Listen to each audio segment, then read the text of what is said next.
pris une petite demi-heure de retard. Et avant de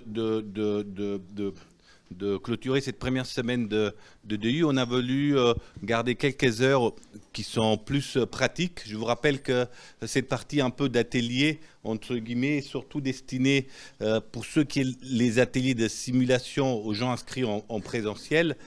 Néanmoins, on fera le maximum pour transmettre et mettre des liens en vidéo aussi pour les gens en distanciel. Il va y avoir 3 parties. Une partie avec des cas cliniques, une partie avec un atelier d'échographie et une partie avec un atelier d'hystéroscopie. Et vous allez vous partager dans les 3 groupes tels qu'ils vous ont été communiqués par mail et vous allez tourner toutes les heures. Avant de vous partager en 3 groupes, on a voulu délivrer une petite mise au point technique sur les utilisations des modes volumiques parce que vous l'avez bien compris, l'échographie reste voilà, un examen complémentaire fondamental en exploration de l'infertilité.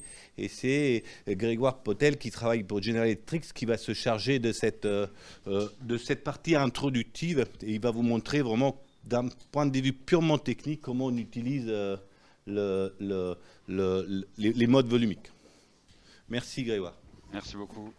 Bonjour à toutes et à tous. Merci, Monsieur Santouli de m'offrir cette tribune devant vous et de aborder avec vous aujourd'hui donc les modes volumiques en pratique. Donc repartir un petit peu de cet outil que vous allez utiliser au quotidien dans l'assessment, l'évaluation de l'infertilité et aussi le bilan et le monitorage que vous allez faire derrière de vos patientes.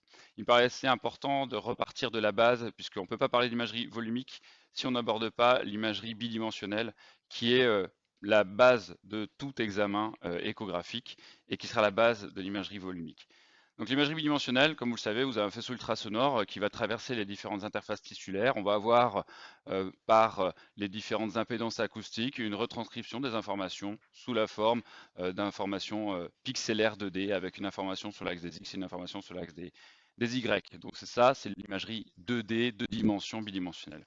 Une imagerie volumique, c'est quoi? C'est tout simplement une imagerie qui est constituée d'une juxtaposition de plans 2D mis les uns à côté des autres. Donc vous allez avoir au sein de l'onde, vous voyez qu'il y a un petit mécanisme d'oscillation pendulaire qui va vous permettre d'avoir la sommation de tous ces plans 2D mis les uns à la suite des autres. Donc ce sont des sondes particulières, des sondes volumiques. Vous voyez qu'elles ont une forme particulière avec un aspect un petit peu plus important de leurs extrémités au sein de laquelle on va avoir cette mécanique d'oscillation pendulaire qui vous permet d'avoir une juxtaposition de ces plans 2D afin de constituer ce qu'on appelle un bloc volumique, de composer une matrice voxellaire où on va avoir les informations que l'on avait initialement, les informations pixelaires 2D, auxquelles on va avoir se rajouter les différents plans issus de notre oscillation et de notre bloc volumique. Derrière cela, ce bloc volumique, on va pouvoir en extraire des informations en triplan. Donc, comme vous voyez là, ici, je suis parti d'une image sagittale de l'utérus que l'on va reprendre en haut à gauche. On va voir en haut à droite une image à 90 degrés et en bas à gauche une autre image à 90 degrés dans le sens de propagation des ultrasons. C'est ce plan-là qui sera intéressant. Donc on va reprendre différents plans avec différentes dénominations. Il existe des dénominations conventionnelles avec le plan A qui sera toujours le plan nommé pour le plan en haut à gauche, qui sera toujours votre plan de coupe de base. Si vous étiez sur une coupe axiale, ça sera ce plan axial qui se situera en haut à gauche. Là c'est une coupe sagittale parce que quand j'ai fait mon acquisition, je suis parti d'une coupe sagittale. Le plan B, c'est la vue à 90 degrés. La vue à 80 degrés d'un plan de coupe sagittale, c'est une coupe axiale. Et le plan C, c'est le dernier plan, celui auquel on n'a pas accès initialement avec les sondes conventionnelles. Les sondes 2D ne nous permettent pas d'accéder à cette vue frontale. C'est tout l'intérêt de travailler en imagerie volumique, c'est d'accéder à une information supplémentaire. Donc derrière, on va pouvoir exploiter ce bloc volumique, ce triplan. On va pouvoir travailler ce volume. Hop, désolé. Et avoir une exposition des différents tissus qui seront rencontrés qui rencontreront les ondes ultrasonores et d'avoir derrière une possibilité aussi de retraitement de l'information en appliquant des modes de rendu, en appliquant hop, en appliquant des modes de rendu qui vont permettre de remettre en évidence des perspectives tissulaires différentes, plus ou moins coder l'endomètre par rapport au myomètre, remettre en exergue certaines structures pour apprécier l'espèce jonctionnelle dans certaines pathologies type adénomyosique, certains utérus dysmorphiques. On va pouvoir jouer sur des systèmes de filtration pour nous permettre de vraiment bien étudier le tissu et remettre en exergue cela dans notre volume. Donc le volume, le bloc, en fait, on va pouvoir derrière l'exploser en multiplan et l'exploiter dans toute sa composition, dans sa matrice volumique ou appliquer des rendus. Ce qu'on va principalement faire, nous, en gynécologie et en infertilité, c'est plutôt de l'analyse plan à plan et derrière travailler à la systématisation de la zone d'intérêt. Et ce qui va nous intéresser la plupart du temps, ce sera la cavité ou seront les ovaires si on fait du monitorage de l'ovulation. Ce qu'apporte la systématisation, travailler en imagerie volumique, la systématisation permet de préciser une localisation. Donc vous imaginez maintenant qu'on a accès à la troisième dimension, eh bien on va aller beaucoup plus précisément localiser avec trois informations géographiques. On va beaucoup plus précisément sur une destination. On va pouvoir préciser la malformation aussi et sa conformation par rapport au tissu environnant. On va pouvoir déterminer un volume précis. Le fait d'avoir accès aux trois informations dans l'espace nous donne un volume beaucoup plus précis. Réduire les variabilités inter- et intra-opérateurs, c'est-à-dire qu'on va pouvoir être beaucoup plus systématique, être sûr d'avoir vu tout ce qui devait être vu, d'avoir compté vraiment l'ensemble des follicules quand on doit faire un monitorage ou autre. Standardiser une région d'intérêt, analyser de manière systématique aussi, c'est très important, avoir des angles de vue différents, mettre en évidence des structures d'écogicité différentes. Ça aussi, c'est très intéressant. En 2D, on subit une impédance acoustique, on subit un rendu ultrasonore initial. Et bien avec l'imagerie volumique, vous allez pouvoir jouer sur des systèmes de filtration pour plus ou moins mettre en évidence l'endomètre, le myomètre, les cryptes adénomyosiques, les images hyperéchogènes qui vont venir s'infiltrer dans le myomètre éventuellement. Juste avec des systèmes de filtration, on verra ça très simplement sur les blocs, comment faire ça. Et on va pouvoir coupler ça aussi à l'imagerie vasculaire pour pouvoir interpréter les volumes aussi sans problème. Processus d'acquisition 1, c'est avoir une bonne sonde et un bon réglage. Ça peut paraître bête, mais je vous dis, en fait, l'imagerie de base, c'est le 2D et c'est ça la base de notre bonne acquisition volumique. Donc, avoir une bonne base, c'est une bonne sonde et un bon réglage. Donc, on ne subit pas l'échographe, on choisit le bon réglage pour la bonne acquisition. On s'assure d'avoir un bon accès à sa structure. On peut être embêté par des tissus, par des positionnements qui sont un petit peu difficiles, un utérus qui va être un petit peu dévié, un utérus qui va être rétroversé. On peut avoir des ondes digestives qui vont nous donner des ombres acoustiques ou des flashs. Donc essayer de se désengager de ça pour s'assurer d'avoir un bon accès à notre structure. Et derrière, optimiser toujours l'image par la profondeur, l'angle, la fréquence, la focale et le gain. Il y a 5 boutons pour régler une machine, c'est très très simple. On va choisir le bon réglage 3D. Vous verrez, il y a un réglage à connaître sur lequel vous appuierez. Et derrière, on lance l'acquisition, on reste stable, c'est toujours important de rester stable, on ne bouge pas. Et une fois qu'on a fait son volume, eh bien on le sauvegarde en faisant simplement une photo, on le sauvegarde et derrière on peut travailler, mobiliser dans l'espace ce dernier. C'est vraiment la mise en branle de toutes ces phases qui nous permettra d'avoir un travail fiable sur notre acquisition. Donc l'acquisition, ça fonctionne comment? Première chose, c'est on a une zone d'intérêt. Notre zone d'intérêt, on va délimiter avec le bouton dessus du trackball, on va délimiter la ROI. Et c'est au sein de la fenêtre jaune, et seulement au sein de la fenêtre jaune, que se fera notre bloc volumique. Donc important que l'ensemble de l'utérus, c'est l'utérus qui m'intéresse, soit dans cette box. Donc je vérifie bien que la taille soit bien adaptée. Deuxième élément, c'est avoir un angle qui soit bien adapté par rapport à la zone d'intérêt. Un utérus, c'est assez large. Si je choisis un angle de 60 degrés, eh bien, vous comprenez, que va-t-il se passer? La sonde va faire une oscillation pendulaire, c'est-à-dire que toute seule, la sonde va faire 60 degrés, elle va faire moins 30 degrés, défiler de moins 30 à 0 et de 0 à plus 30 pour faire 60 degrés d'ouverture. Donc très important d'être médian par rapport à notre zone et d'avoir un angle qui soit suffisamment important pour intégrer notre structure. Okay, si c'est un ovaire, je n'ai pas besoin forcément d'avoir 120 degrés de débattement. Si c'est un utérus qui a une malformation, un U2B par exemple, il va vraiment s'écarter sur la partie fundique. Eh bien, si je ne mets pas 120 degrés d'ouverture pour faire moins 60 plus 60, j'ai un risque de ne pas avoir l'ensemble de l'utérus dans mon volume. Donc, important de bien vérifier que l'angle est bien le bon. Ensuite, on va pouvoir choisir donc, je vous montre rapidement quelques exemples ici. Donc, toujours sur le même cas, c'est exactement le même volume à chaque fois que je vais faire, c'est le même situs, pardon, mais avec des angles de balayage différents. Vous avez un angle faible, un angle moyen et un angle large. Donc, c'est le même utérus, c'est le même fantôme d'utérus sur lequel on va travailler tout à l'heure. Un angle faible, vous voyez la restitution au niveau de cet angle, elle est vraiment réduite. Vous voyez que la latéralisation que j'ai 5 degrés de part et d'autre de son plan sagittal, ce qui fait très peu d'ouverture ici. Là, c'est un petit peu plus grand, et là, c'est le max. Donc, on comprend aisément que si on a un tout petit angle, certes, l'acquisition elle sera rapide, mais elle ne prend pas l'ensemble de mes items. Donc, on vérifie d'avoir un angle suffisamment large. En gynéco, ne vous prenez pas la tête, faites 120 degrés, vous êtes sûr de prendre l'angle maximum possible de votre sonde et d'avoir maximum de chances d'avoir l'ensemble des éléments dans votre volume. Ensuite, on a la qualité de balayage. Quand on choisit le réglage, il y a une qualité qui est prédéfinie aussi. Vous voyez ici, on a une qualité élevée 1. En fait, cette qualité va conditionner la quantité d'informations qui va arriver dans l'échographe par plan d'oscillation. Plus cette qualité sera élevée, plus l'échographe prendra le temps de faire son acquisition pour prendre un maximum d'informations. Ça va impacter quoi? Ça va impacter la vitesse de balayage. Ok? Donc, si je veux une qualité élevée, j'aurai un balayage un petit peu plus lent qu'une qualité faible. Donc, je vais travailler volontiers avec une qualité élevée dans la majeure partie des cas en gynéco, parce qu'un utérus, ça ne se balade pas sous la sonde, c'est pas comme un fœtus, où on doit peut-être adapter un petit peu plus sa dextérité et son aspect un petit peu, il faut tirer au bon moment. On peut faire un balayage en très haute qualité pour avoir un bloc volumique hyper informatif. Il y a un cas où éventuellement je vais baisser la qualité pour avoir un balayage plus rapide en gynéco, c'est quand on va faire des sonos. Quand on va faire des stéréosonos 3D, eh bien, quand on va faire l'injection de sérum Phi, on va voir l'utérus on va décollaber en fait l'endomètre, mais le temps que l'acquisition se fasse, on ne veut pas perdre en fait ce contraste que nous donne le sérum physiologique. Donc faire un balayage plus rapide, ça évite d'arriver quand l'endomètre il a évacué le sérum Phi. Ok? Donc on va pouvoir adapter cette qualité. Mais c'est déjà pré-réglé si vous choisissez le bon réglage. C'est-à-dire que si je choisis un réglage spécifique, eh bien je vais avoir directement le bon réglage en termes de qualité et en termes. Ok, donc en fait, on va avoir notre balayage qui va s'effectuer. Donc vous voyez, j'ai pris un angle. Et là, on voit que l'utérus, le balayage a commencé un peu trop proche dans l'utérus. On n'est pas en dehors de l'utérus. Et ce qui est intéressant, c'est qu'on voit balayer en fait tous les plans de coupe par sagittaux. Et c'est toujours très intéressant de regarder ce qui se passe quand on est en train de faire quand on fait l'acquisition. C'est pas juste, on n'est pas juste passif. On regarde et on voit si on a une restitution de l'ensemble des plans qui nous intéressent. Si on voit qu'on loupe une partie de l'endomètre, une partie de l'utérus, on sait que dans notre bloc vomique, on l'aura pas. Donc, il faut rester actif et aussi, ça nous donne des informations. C'est comme si vous faisiez un balayage parasagittal.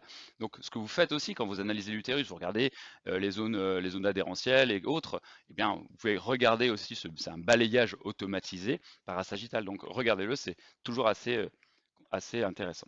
La restitution, une fois qu'on a notre bloc volumique, on a le plan A. Donc, si je suis sur une plan de coupe de base en coupe sagittale, je récupère une coupe sagittale. Le plan B, ça sera la coupe axiale, hein, on l'a vu tout à l'heure. Et le plan C, ça sera la vue frontale. C'est le plan où on va récupérer cette fameuse vue d'avion, cette vue frontale, cette coupe coronale à laquelle on avait accès qu'en IRM avant. Donc, grâce au sonde volumique, on arrive à accéder à ce plan-là et derrière avoir une information hyper intéressante pour le bilan d'infertilité et le bilan de cavité. Donc, le bloc volumique A, B, C, qu'on reprend ici, ces trois plans sont perpendiculaires les uns par rapport aux autres. Ce sont trois droites perpendiculaires les unes par rapport aux autres, avec comme point d'ancrage et comme point d'intersection ce petit point jaune que l'on voit ici, que l'on retrouve ici, et que l'on voit à ce niveau-là. Okay, c'est le point d'intersection des trois plans. C'est mon point de pivot. C'est à partir de là que je vais effectuer mes rotations. C'est à partir de là que je vais choisir un situs dans ma zone et tourner autour. Okay, donc, tout simplement, on va sélectionner une image et déplacer dans cette image le point. Et vous voyez que là, je suis en train de déplacer le point de gauche à droite. Et forcément, comme l'image de en haut à droite, c'est un plan axial qui coupe le plan sagittal par cet axe vertical ici, eh bien, on voit dérouler tous les plans de coupe paraxiaux. D'accord? Si je le déplace de haut en bas, eh bien, j'ai la même chose sur le plan C, puisque c'est une coupe horizontale qui vient couper l'utérus en sagittal au positionnement du point. Vous voyez que là, le point, je vais le mettre sur le fond de la cavité. Je vous invite à faire toujours ça, le positionner sur le fond de cavité. Et derrière, je vais commencer à faire mon petit jeu de rotation. On va voir ça tout de suite après. Quelles sont les rotations, à quel moment et dans quel ordre. Et de toujours garder la même séquence, le même algorithme pour être reproductible dans votre pratique. C'est hyper important. Et vous voyez que là, après, je translate mon petit point le long de l'axe de la ligne de vacuité, ce qui me permet de voir qu'il y a une petite horizontalisation à donner au niveau du plan B. Vous voyez que je suis en train de prendre la main sur l'image B, et on voit qu'il y a une horizontalisation à donner sur le plan de coupe axial. J'horizontalise, et vous voyez que la vue frontale, on a une très belle vue frontale ici qui apparaît sur l'image en bas à gauche, et je vais pouvoir prendre cette image, la verticaliser plutôt que tous tourner la tête comme ça et d'avoir un torticolis, on va redresser la tête simplement en faisant une rotation à 90 degrés sur le plan C. D'accord? Vous voyez, c'est une séquence qui est hyper rapide. Là, elle a été faite très lentement pour pédagogiquement essayer d'être un petit peu plus explicite, mais c'est trois étapes très simples. On va les revoir, on aura le temps de les revoir ensemble. Comment on mobilise? X, Y, Z, vous êtes tous très très forts en trigonométrie, hein, j'imagine. Donc le X, le Y et le Z n'ont aucun secret pour vous. Le X est une rotation sur l'axe des abscisses, hein, vous vous souvenez, l'axe des abscisses. L'axe horizontal, Y c'est une rotation verticale, hein, c'est une rotation qui va nous permettre de faire une rotation selon l'axe vertical, et Z c'est une rotation selon le plan transfixion. Donc pour essayer de vous imaginer ça, donc j'ai repris quelques images. Donc le bouton qui va nous faire faire les rotations en X se situe ici, et je vais pouvoir faire des rotations. Désolé, là je dois relancer la présentation. Je vais pouvoir faire une rotation selon l'axe horizontal, ce qui va me permettre en fait d'aller chercher à éventuellement faire une rotation, faire passer en haut ce qui est en bas et en bas ce qui est en haut. Donc tout simplement, je vais pouvoir aller utiliser cette rotation pour pouvoir jouer et réajuster certains plans de coupe s'ils n'ont pas été tels que je le souhaitais au niveau de mon bloc. Vous avez des questions jusque-là, tant que la présentation redémarre?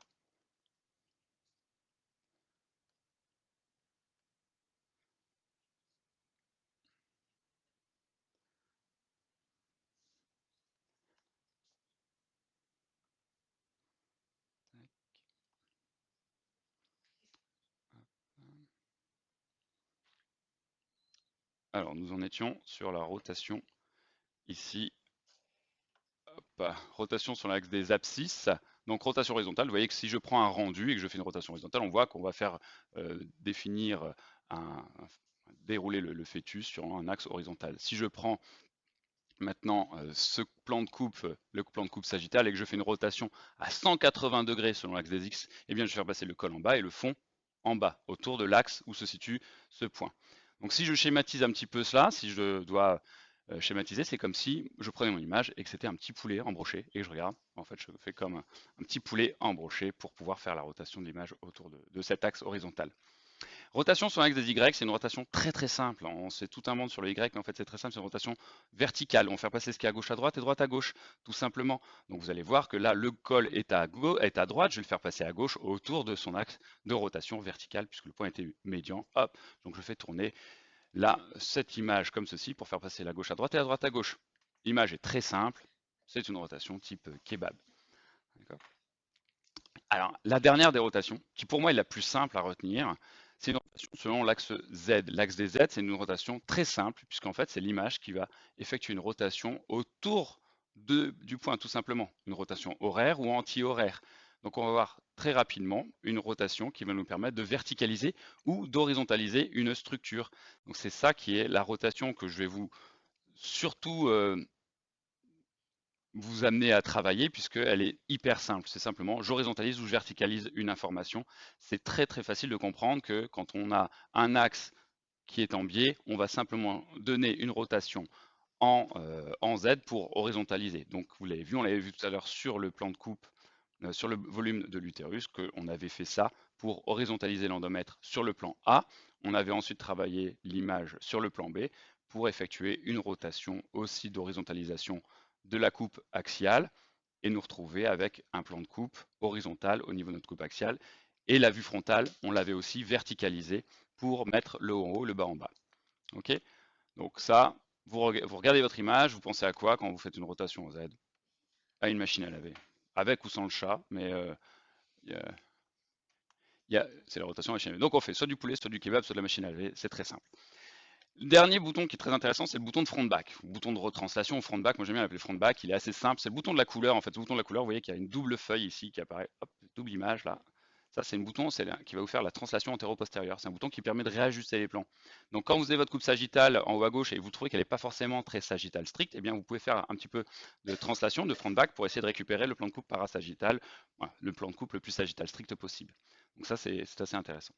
Dans les outils volumiques, il y a plein d'outils différents, que ce soit en 3D ou en 4D. Vous allez avoir une multitude d'outils. Ce sur quoi on va travailler, c'est la 3D. Pourquoi? La 4D a ce bénéfice d'avoir le temps réel. La quatrième dimension, c'est le temps. C'est X, Y, Z plus le temps. Sauf que, en fait, comme vous demandez une quatrième chose, c'est comme moi, vous demandez deux choses, je suis beaucoup plus lent que si vous me demandez une seule chose. L'échographe, c'est pareil, vous demandez le temps en plus, eh bien, sa qualité de travail, elle sera altérée. Okay. Donc, on va favoriser le 3D pour bénéficier d'une qualité d'image beaucoup plus importante et des possibilités de traitement beaucoup plus simples à faire. Donc on a une multitude de modes qui apparaissent, et on va voir qu'on va toujours utiliser les mêmes. on va utiliser le bon programme pour la bonne application. Et c'est surtout l'imagerie triplanaire qu'on va utiliser. Donc on appuie sur le bouton 3D, c'est la première chose. Ensuite, sur l'écran tactile, on va choisir un programme et un seul, c'est le programme Uterus VCI. Le VCI, c'est un outil magique, c'est de l'amélioration de la différenciation tissulaire par de la coupe épaisse. En fait, nos plans ABC ont une certaine épaisseur, qui est l'ordre du 10e de millimètre. Le fait de rajouter de l'épaisseur de coupe, ça va nous permettre d'augmenter la différenciation tissulaire et de rehausser certains contrastes tissulaires qui sont un petit peu absents ou difficiles à voir en imagerie 2D classique. Donc, on va toujours utiliser ce programme qui va être toujours réglé avec une qualité maximale et un angle de 120 degrés. Donc là, j'ai rien à faire si c'est déjà bien réglé. Une fois que j'ai fait ça, j'adapte ma ROI, ma région d'intérêt. Vous vous souvenez? Et là, c'est avec le trackball, j'adapte la fenêtre jaune à la zone d'intérêt, de telle manière à bien faire épouser au sein de ma fenêtre jaune l'ensemble de l'utérus. Je ne me mets pas juste en bordure, je laisse quelques millimètres de part et d'autre pour être sûr d'acquérir l'ensemble de mon bloc. Je lance l'acquisition à droite du trackball. Il y a un petit bouton, le haricot à droite du trackball, vous appuyez dessus et ça va lancer l'acquisition. Et là, on commence à voir le balayage parasagittal s'effectuer et on aura ensuite la restitution du triplan avec de la coupe épaisse. Vous voyez que c'est sépia. Vous avez repéré que c'est sépia? Oui? Ok, ça va. On voit tous à peu près la même chose. Et on voit ici, il y a S 5 mm. Donc ça, c'est l'épaisseur. On est sur du 5 mm d'épaisseur. Parce que j'ai choisi, moi, de faire du 5 mm. Mais je peux choisir du 2, 3, 4. Je vais l'adapter en fonction de là où se situe la patiente dans son cycle, en fonction de l'épaisseur endométriale. Je vais pouvoir monter ou diminuer cette épaisseur de coupe. On va rarement passer au-dessus de 5 mm parce que sinon, on risque de noyer l'information. Sur l'écran tactile, on va choisir l'image A. Comme image de référence, c'est l'image à partir de laquelle on va travailler. Une fois qu'on est sur cette image A, eh bien, on va déplacer le trackball pour positionner le point sur le fond de la cavité. Ok? C'est bon pour tout le monde? Sur le plan A, on regarde A, et forcément, ça joue sur les autres plans. Ce sont 3 plans interdépendants, bien entendu. Ensuite, on va faire du Z. Je vous l'ai dit tout à l'heure, on fait du Z pour horizontaliser. Souvenez-vous, la petite machine à laver qui permet d'horizontaliser. Donc, vous voyez que je fais une rotation ici anti-horaire. Donc, je tourne le bouton dans le sens anti-horaire pour horizontaliser le fond de la cavité. D'accord? Derrière, je vais translater le petit point le long de la ligne de vacuité, ce qui est très important à faire. Pourquoi? Parce qu'on peut se dire, ah bah oui, mais j'ai déjà la vue frontale en bas à gauche. Oui, on pourrait directement travailler sur la vue frontale. Sauf que si on ne fait pas ça et qu'on a un utérus qui va twister, parce que vous avez des fois des endomètres qui twistent sur la fin, eh bien vous en êtes pas forcément, vous pouvez ne pas vous en rendre compte et vous allez créer des fausses images d'utérus unicorne, par exemple, sur la vue frontale. Parce que vous imaginez, en fait, si ça twiste, il y aurait une grosse horizontalisation à donner sur le plan B, et vous ne la voyez pas, et donc vous vous retrouvez avec un endomètre super bien visualisé en vue frontale en pensant que c'est un unicorne. Et en fait, vous loupez le fait que y a le twist et que la triangulaire de la cavité, vous la loupez. Donc toujours positionner son point et le translater de gauche à droite pour regarder si on n'a pas un axe d'horizontalisation important à donner sur le plan axial. Et ça permet vraiment de corriger. Vous voyez que là, on voit, je suis un peu psychorigide, mais moi je trouve que ça manque un petit peu d'horizontalisation sur le plan B, donc je vais pouvoir travailler sur le plan B, donc sélectionner l'image B, et derrière horizontaliser en faisant quoi? Du Z toujours, pour pouvoir horizontaliser. Ok? Vous voyez que j'ai donné un tout petit peu d'angulation. Ensuite, je choisis l'image C qui est la vue frontale. Il n'y a plus qu'à verticaliser, donc je fais du Z, c'est bon, tout le monde est d'accord, pour verticaliser la cavité. C'est pas dans ce sens, c'est dans l'autre. Tac, donc rotation ici horaire. Et quand je fais cet algorithme, quand je fais cette manipulation, en faisant du Z, du Z et du Z, ce qui est aussi très important, c'est bien sûr d'avoir la vue frontale, mais c'est de respecter la latéralisation, c'est-à-dire que la gauche est à droite et la droite est à gauche. Quand je regarde là la cavité, eh bien la droite de la patiente est bien à gauche de l'écran et la gauche de la patiente est bien à droite de l'écran. En faisant ça, je suis sûr d'être toujours dans la même situation. Il y a plusieurs chemins qui vous permettent d'arriver à la vue frontale. Vous pourriez faire du Z en A puis du Y, sauf qu'en fait, si à un moment vous ne tournez pas dans le bon sens, eh bien, vous pouvez faire une contre-latéralisation. Donc très important afin de respecter la latéralisation des organes et de ce que vous voyez, de faire toujours la même chose. Donc gardez toujours la même séquence, c'est très important. Ensuite, on met en plein écran, hop, et puis derrière, on peut faire un peu de front back pour pouvoir travailler sur, je vous montre rapidement, pour travailler sur la translation antéro-postérieure, okay, ce qui permet en fait de dérouler notre utérus sur tout son axe de profondeur. Rapidement, on va pouvoir aussi travailler sur ce qu'on appelle l'OmniView, mais je crois qu'on va pouvoir passer sur les ateliers, ce sera beaucoup plus pratique, et on va travailler sur les cas cliniques. Voilà. J'espère que ça a mis un petit peu d'éclairage sur les modes volumiques. Je vous remercie de votre attention.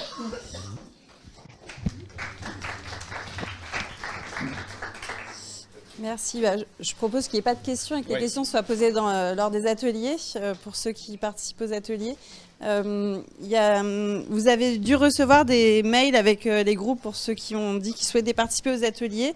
Ceux qui ne se souviennent plus dans quel groupe ils sont, je vous ai affiché les groupes dehors. Donc voilà, vous pouvez regarder.